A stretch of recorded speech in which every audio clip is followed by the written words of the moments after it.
Óscar Amadís, y bueno, vamos a aprovechar un poco la época del año, que es, lo hemos dicho, esa hermosa época donde tenemos que pagar nuestros impuestos, o al menos hacer lo que es el Kakute Shinkoku, la declaración final de impuestos. ¿Y por qué insisto un poco en este tema? Yo sé que sería más fácil y tal vez hasta más redituable hablar de viajecitos y esas cosas, que bueno, de repente también lo haré, pero hay que recordar que cuando vivimos en otro país muchas veces tenemos que seguir reglas, tenemos que cumplir con compromisos, obligaciones para las cuales muchas veces no estamos preparados. ¿Por qué? Porque simplemente no hemos, no lo hemos vivido con anterioridad, no hay una guía que nos diga cuáles son esas obligaciones, esas responsabilidades. Y más si tomamos en cuenta que ni en Japón ni en nuestros países suele haber una educación financiera, mucho menos con lo que respecta a impuestos, etcétera.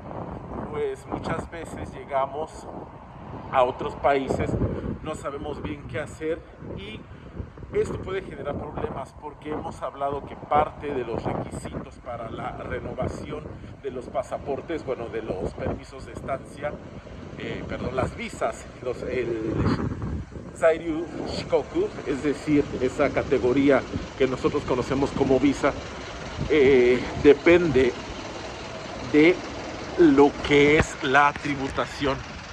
Japón es un país que es exigente en cuanto a temas fiscales, y de hecho hace poco, el año pasado, se aprobó una reforma a la ley migratoria, la cual prevé que aquellas personas, aún teniendo la residencia permanente, pueda ser esta revocada en caso de que las personas no cumplan con sus obligaciones fiscales, las cuales pues muchas veces la gente, por no saber o por dejarse llevar por aquello que llamamos la vivacidad criolla, pues se le hace muy fácil faltar a estas obligaciones, y pues bueno, ahí es donde empieza a hacerse todo un relajo. Entonces, aprovechando, como digo, que el periodo para presentar el Kakute Shinkoku es a partir, bueno, normalmente cada año es del 15 de febrero al 15 de marzo, pero como esta vez es fin de semana cuando caen estas fechas, entonces va a ser del 16 de febrero lunes al 17 de marzo lunes, pero obviamente se aconseja no dejar todo esto para el final.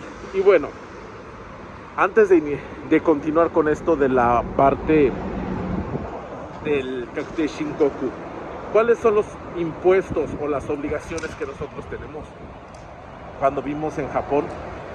Pues una de esas obligaciones es el pago de lo que son las tasas de impuestos, lo que se conoce como el impuesto de residencia, el Juminze, que es un impuesto que se le paga a la municipalidad por tener, diríamos, derecho o por poder vivir en una determinada zona. Este impuesto se utiliza para cubrir gastos como son la recolección de basura, saneamiento de calles, etcétera. Eso normalmente se cobra por parte de la municipalidad. Ahora bien, en el caso de Tokio, es parte de lo que se considera el impuesto a los 23 barrios especiales, etcétera, etcétera. La ventaja en el caso de quienes trabajan para una empresa, es decir, para los salaryman, es que la empresa suele hacer este cobro a través de la nómina. Entonces, por lo regular, nosotros no nos tenemos que preocupar por hacer los cálculos, etcétera, o por hacer los pagos. Más bien, los cálculos de hecho los lleva a cabo la propia municipalidad.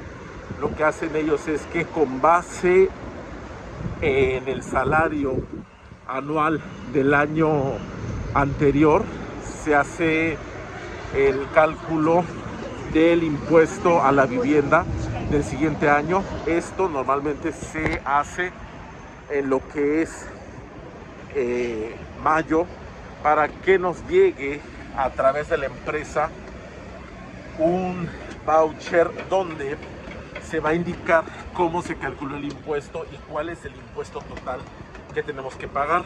Asimismo, se nos va a indicar cómo se hará el prorrateo para poder pagar este impuesto. Y esta información también se le envía a nuestra empresa, y de esta manera ellos, a partir de ese mes de julio, nos empiezan a descontar lo que es el impuesto a la vivienda, el impuesto de residencia. Ahora bien, algo interesante es que también es importante saberlo, porque algunas personas llegan y se sorprenden. Dicen: oye, me mudé a Japón y me habían ofrecido N cantidad de sueldo. Yo llegué, me empezaron a pagar, pasó un año, sigo trabajando en la empresa, por alguna extraña razón no me subieron mucho, o no me subieron el salario, o me lo subieron muy poco. Me doy cuenta que ahora, a pesar de que gano más con mi salario, o que gano incluso lo mismo o más, me están depositando menos. ¿Por qué? Porque, como decimos, el impuesto de residencia se calcula con base en donde vive una persona el 1 de enero del año que empieza. Y si, por ejemplo, tú llegas, no sé, fue mi caso, el mes de octubre, entonces para el mes de octubre de 2016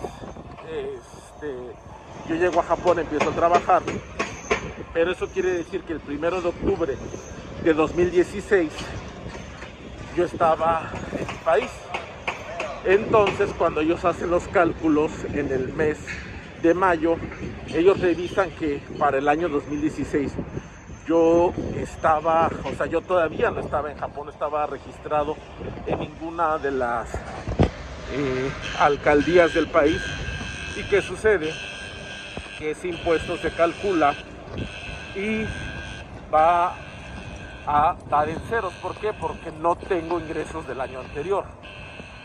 Ahora, dado que no tengo que pagar ese impuesto a la vivienda durante ese primer año, por así decirlo, entonces yo siento que mi salario es más grande de lo que yo recibo neto en cantidad es mayor de lo que recibo a partir de que se me calcula este impuesto a la vivienda. Es decir, da 2017, pasa todo 2017, para el cálculo de 2018, como yo ya tenía un Yumingyo, un certificado de residencia japonés dentro del país, ¿qué sucede? Que van a ellos a empezar a revisar cuánto gané yo del año anterior, es decir, de 2017.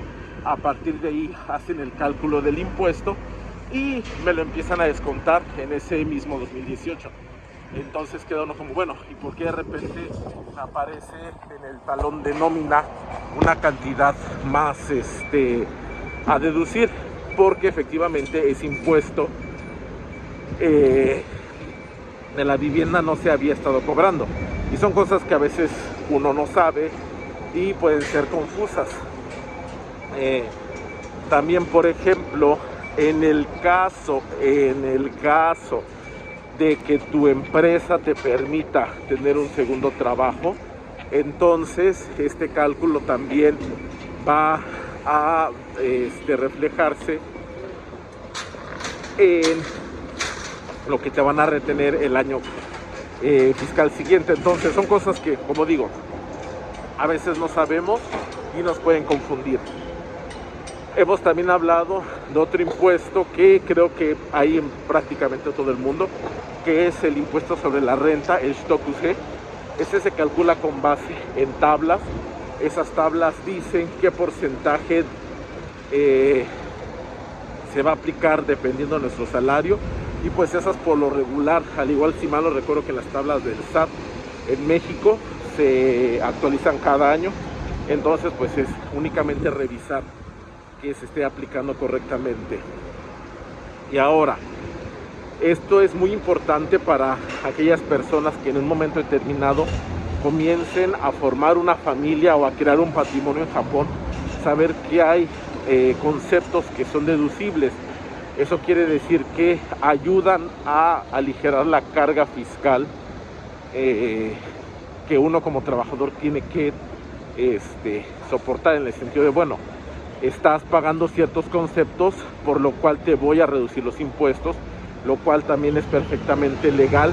Muchas personas también no quieren hacer uso de estas exenciones fiscales o de estas deducciones porque creen que eso les puede afectar.